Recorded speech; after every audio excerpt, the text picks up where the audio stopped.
Running water is an important element since it acts to flush foreign material off the hands. The water temperature should be that which is comfortable to the skin. While very hot water may destroy some organisms, it can also cause chapping and breaks in the skin, thereby affording harborage for pathogenic microorganisms. Infection may then occur, thus increasing the danger of hands as spreaders of disease. Soaps and related compounds, due to their detergent properties, are also effective in mechanical cleansing of hands. Soap lather permits water to penetrate the skin pores and wash away dirt and other foreign matter.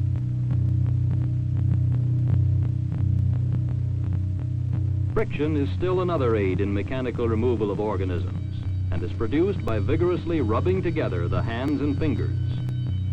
Where frequent hand washing is necessary, brushes are not generally recommended, since they tend to injure and excoriate the skin.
Let me tell you about obsessive-compulsive disorder. Obsessive-compulsive disorder is an anxiety disorder characterized by obsessions, which are intrusive, unwanted, repetitive thoughts, images, impulses that seem nonsensical or bothersome to the person, but that they can't stop from coming up again and again and again. Associated with the obsessions are often compulsions, which are repetitive behaviors or things that a person feels that they need to do to try and reduce the anxiety that's associated with the obsessions. So really common obsessions in OCD are obsessions around cleanliness, obsessions around contamination, obsessions around harming other people, or obsessions around symmetry or having to do things in a just right sort of way. Obsessions can also take the form of sort of thoughts or images that are repugnant or really bothersome to the person. Often these take the form of religious or sexual obsessions.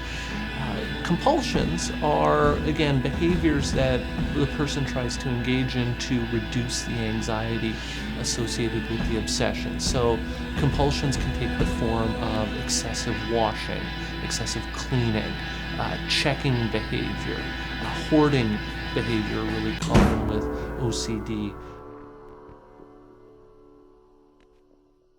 Obsessive-compulsive disorder and depression, there is a link between the two, and it's probably due to the fact that OCD interferes so much in a person's life and leads to so much distress in the person's life. And statistically, about a third of people with diagnosed OCD will also meet diagnostic criteria for depression as well.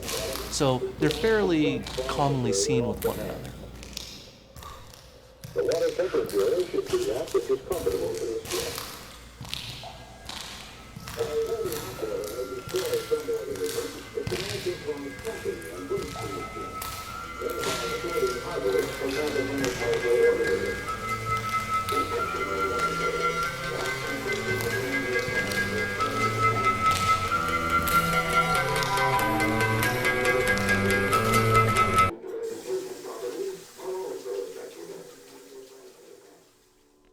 Our understanding of what causes OCD suggests that there's a biological component and a psychological component to it.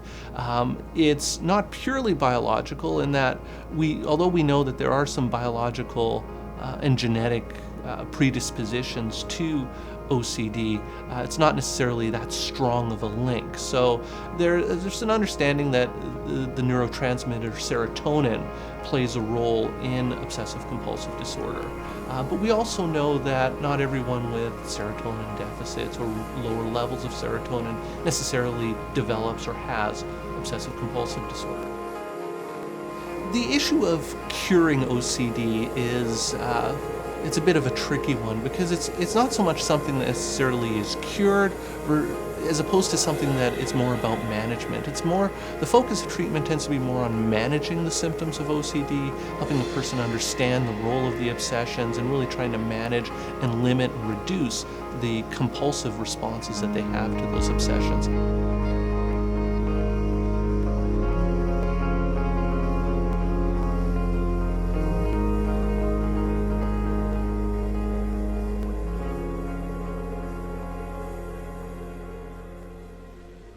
It is considered one of the most effective means for preventing and controlling the spread of disease-producing organisms. Although specific procedures and techniques of hand washing may vary, the basic principles of medical asepsis should remain constant. If the details of the procedures are kept simple and practical, effective hand washing can be performed.